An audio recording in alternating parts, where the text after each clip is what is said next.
Bienvenidos a Spacear, un viaje hacia la fantasía y la ciencia ficción retro.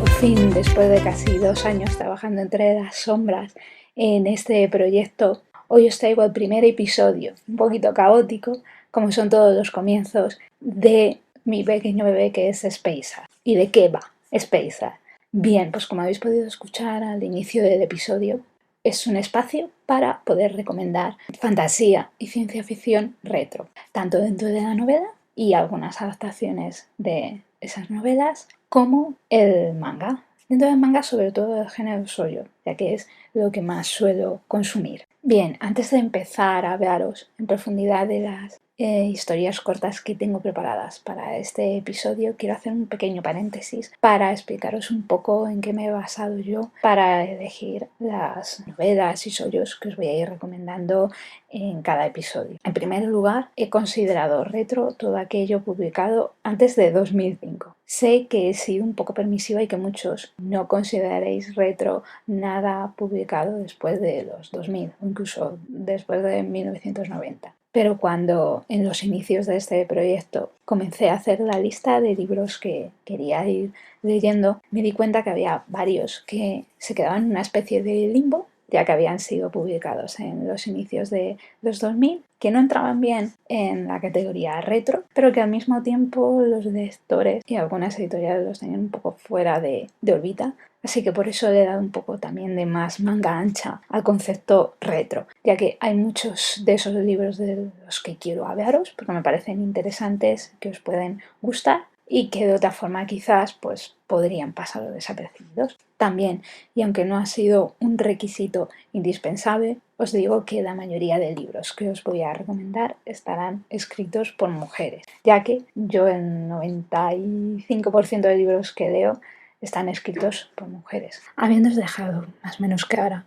la premisa de por dónde se moverá el programa, quiero entrar ya en materia y empezar a hablar de las dos historias que os traigo para este primer episodio, que no son otras que The Ones Who Walk Away from Omelas, de Usuda Kadegin, que fue escrito en 1973 y que podéis encontrar en el libro The Unreal and the Real, Selected Stories, que es un libro recopilatorio con muchos de sus relatos cortos. Y el otro del que os voy a hablar es The Ones Who Stake and Fight, de N.K. Jemisin, que fue escrito en 2018 y que podéis encontrar en el libro, también recopilatorio de relatos suyo, How Long Till Black Future Month. He elegido estos dos relatos para hablar de ellos conjuntamente, no solo porque de Jemisin nació como una respuesta al de Úrsula, sino porque también me gustaría ir haciendo comparaciones entre libros, ya sea que sus autoras han influenciado unas a otras o que parten de una misma premisa, una premisa parecida, pero desenfocan en historias completamente diferentes, ya que eso me parece muy interesante. Entrando en materia, empezaré con el de Úrsula. Antes de nada, esto no lo he comentado antes, pero va a haber spoilers. Son relatos muy cortos, aunque sepáis lo que va a pasar, yo creo que os van a seguir impactando igual, pero de todas formas, ya sabéis, va a haber spoilers porque os voy a comentar en profundidad de qué van. Dicho queda. Ahora, continuando con el relato, ¿de qué va Omelas? Pues bien, el comienzo de la historia se nos presenta este pueblo donde sus habitantes se encuentran en una fiesta nacional y se nos muestra con todo lujo de detalles cómo este pueblo es una utopía donde todo el mundo es feliz. Pronto nos empezamos a dar cuenta de que quizás hay algo más dentro de esa utopía, porque si no, no habría historia. Y entonces nos damos cuenta de que sí, todo el mundo es feliz, a excepción de una única persona, un niño, el cual se encuentra encerrado, una especie de mazmorra, no puede ver jamás la luz del sol, tiene que comer muy poco y deben de mantenerlo en ese estado de sufrimiento, porque esa es la premisa a mantener para que esa utopía dentro de Omelas perdure. Si alguien habla con él, le trata bien,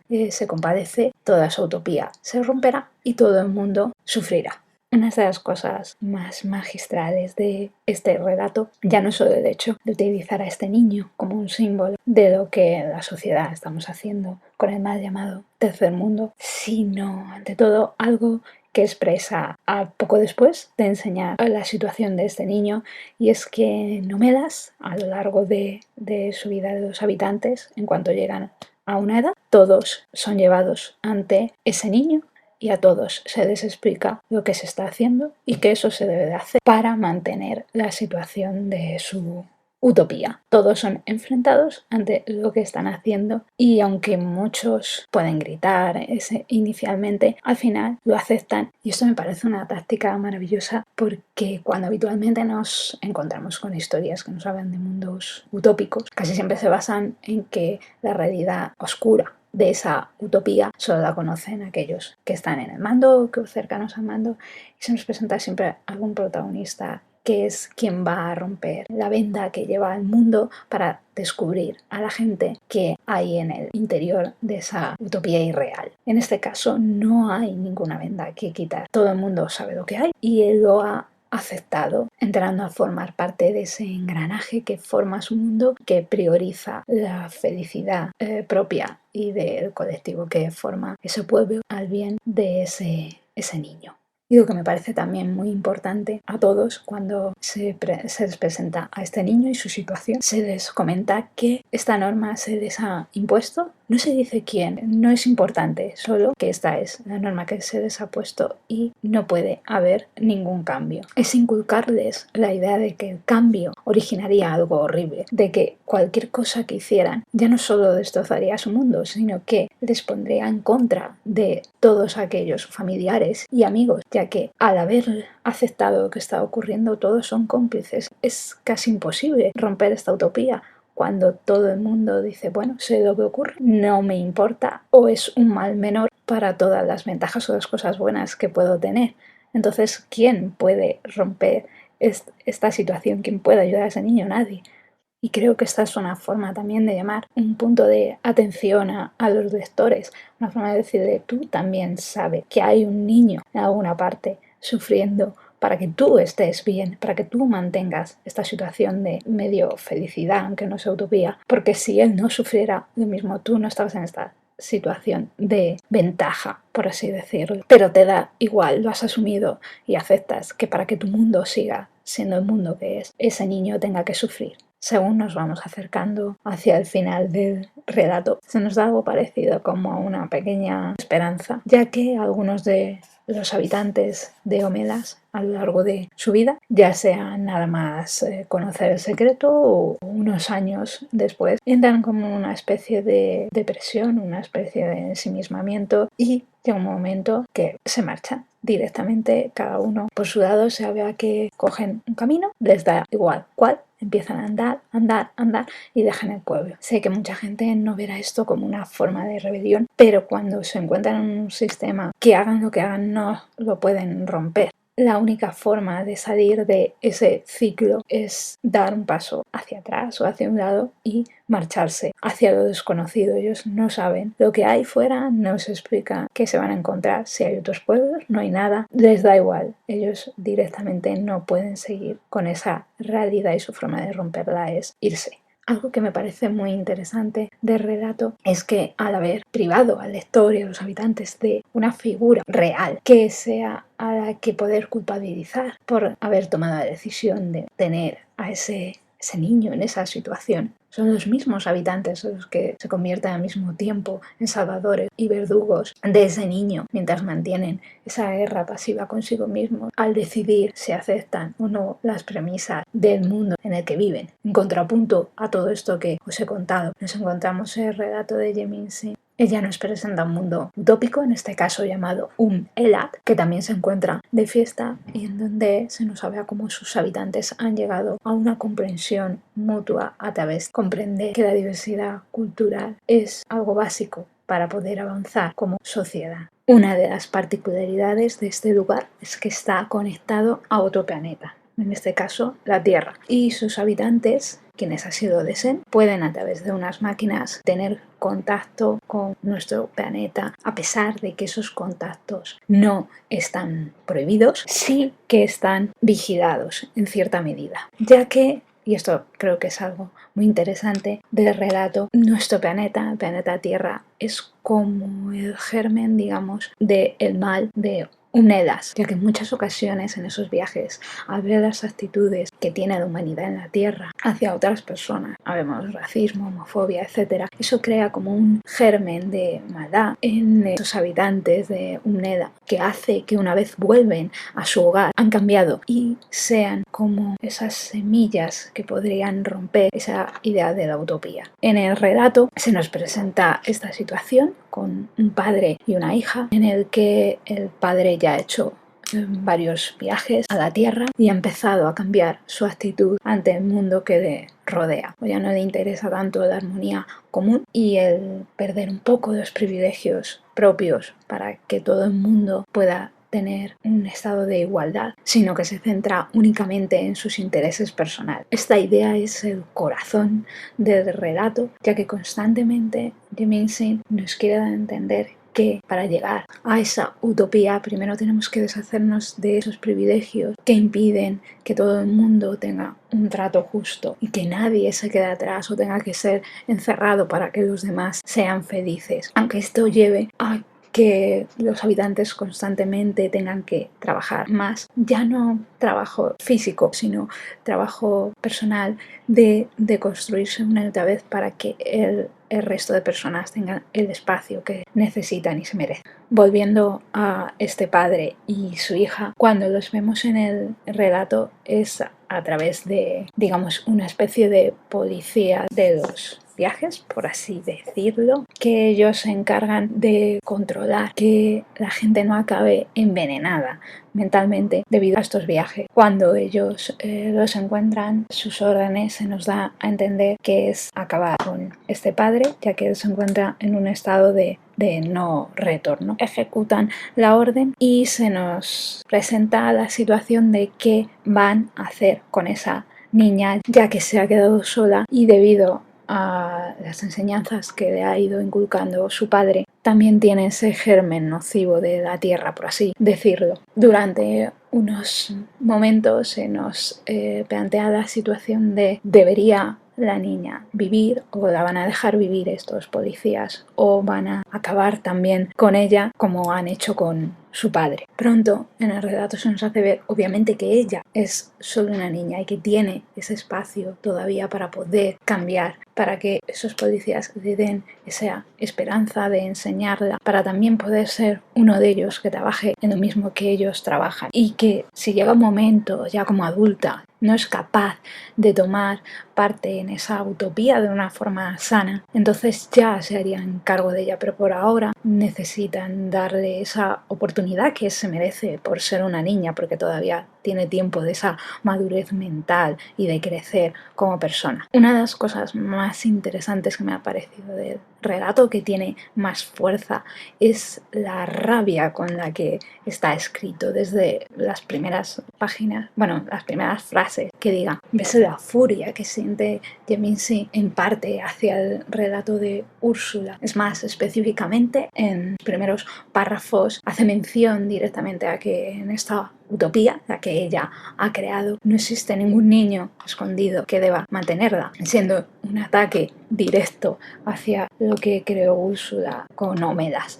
En realidad todo el relato es un intento de despertar al lector, de que se dé cuenta de que sí, podría ser posible un lugar utópico, pero para ello hay que trabajar en el equilibrio y en la equidad entre los habitantes. Eso es algo que queda patente, que la pone furiosa, digamos así, del relato de Úrsula, y es que nadie saliera a defender a ese niño. Los últimos párrafos del relato de Jemisin son una llamada de atención al lector, diciendo si van a dejar tirado a esa niña, en este caso. Comprendo esa rabia que plasma Jemisin en su relato, pero al mismo tiempo entiendo que el relato de Úrsula no daba cabida para originar el germen de una lucha por salvar a ese niño. en gran medida porque, como ya os comentaba antes, cuando tú tienes a toda una población aceptando ese horrible secreto que se guarda en las mazmorras, no hay espacio para una rebelión, ya que al haber aceptado lo que está ocurriendo significa también que protegerían ese sistema y esa utopía con todas sus fuerzas en caso de que alguien tratara de romper su mundo. El relato de Úrsula es un intento de poner al lector frente a lo que es la esencia del capitalismo extremo y que no solo da lugar a una extrema pobreza, sino que también la fomenta. Ya lo que quiere decirnos es: mirad, mirad lo que está ocurriendo aquí en Omelas. Pues bien, esto también ocurre en nuestra realidad y estamos dejando que pase para así poder seguir manteniendo nuestro estatus. Y al mismo tiempo, cuando llega el final del relato, Úrsula abre una puerta de esperanza. Si en este caso ese sistema que se desarrolla en Omelas no tiene forma de romperse, la única opción es abandonar el sistema. Y quizás si todo el mundo lo abandona y da prioridad al estado de ese niño y a que no sufra las vejaciones que debe de sufrir para que ellos sean felices, ese sistema se romperá y podrán encontrar todos una especie de equilibrio. Es cierto que puede parecer una forma pasiva de lucha y es algo que he visto comentado constantemente en muchas reseñas, que en realidad no pasa nada, ya que todo se queda igual. Ese niño sigue sufriendo, la gente sigue siendo feliz y los únicos que algunos se marchan hacia lo desconocido. Pero aún así, y aunque es posible que mi opinión esté un poco nublada por el cariño que yo le tengo a Úrsula y a sus libros, sí que creo que este relato hace una gran llamada hacia la rebelión personal, quizá de una forma sutil, sí, pero sí que se basa en poner a los personajes en la tesitura de luchar contra sí mismos y contra sus principios, al tener que tomar la decisión de si quieren ser cómplices o no en todo lo que se está desarrollando. Y sí, puede que esta no sea la lucha activa a la que muchas veces estamos acostumbrados, pero eso no quiere decir que esta lucha con uno mismo más pasiva no sea también de gran importancia. Ambos relatos me parecen extremadamente interesantes y si podéis, leerlos conjuntamente, ya que creo que si no lo hacéis, por lo menos si solo leéis el de Yemisi, os quedaréis un poco sin comprender de dónde viene toda esa crítica que ella hace hacia el de Úrsula. Y además, por supuesto, os estaréis perdiendo un relato extremadamente bueno. Y bueno, hasta aquí ha llegado el primer episodio de Espasa, en el que acabo de darme cuenta ahora mismo de que no me había presentado. Ya os avisé al principio de que esto iba a ser un poco caótico, ya que el caos es algo que me define como ser humano. Pero bueno, para quien no me conozca, yo soy Kamai, o al menos ese es el nick por el que podréis encontrarme por Twitter. Y ahora sí, después de esta presentación tardía, llegó el momento de deciros todas las redes sociales del podcast para que no os perdáis ningún episodio y podáis disfrutar de todo el contenido que tengo preparado para vosotros. Podéis seguir el podcast a través de su cuenta de Tumblr, como Espasa, a través de la cuenta de Twitter, como Espasa_, y también en el canal de YouTube, que ahí, además de subir los episodios, encontraréis contenido adicional, que en algunos casos no estará tan ligado a la fantasía o la ciencia ficción retro. Por ejemplo, encontraréis reseñas de K-dramas, que también soy una adicta a los K-dramas y necesitaba un espacio donde haceros recomendaciones y he decidido hacerlo por ahí, por YouTube, y quizás también pues libros más actuales, también de fantasía y ciencia ficción y, por qué no, también muchos de novela romántica. Así que, como podéis ver, el canal de Espasa será un lugar variado, ya que en gran medida ha nacido así esa idea para no tener que iniciar otro proyecto que me permitiera hablar de mis otras muchas obsesiones, sobre todo porque no tenía tiempo para llevarlo a cabo. Y ya para terminar, solo me queda deciros que muchísimas gracias por haber escuchado este primer episodio. Espero que os haya gustado. Cualquier comentario, Ya sabéis, por las redes sociales del podcast me lo podéis hacer llegar porque me encantará hablar con vosotros. Y como último apunte, y para poneros un poco los dientes largos, os digo que el próximo episodio saldrá para mediados de este mes de noviembre y que tratará sobre el libro Tender Morses de Margot Lanagan. Así que estad atentos. Hasta entonces, adiós.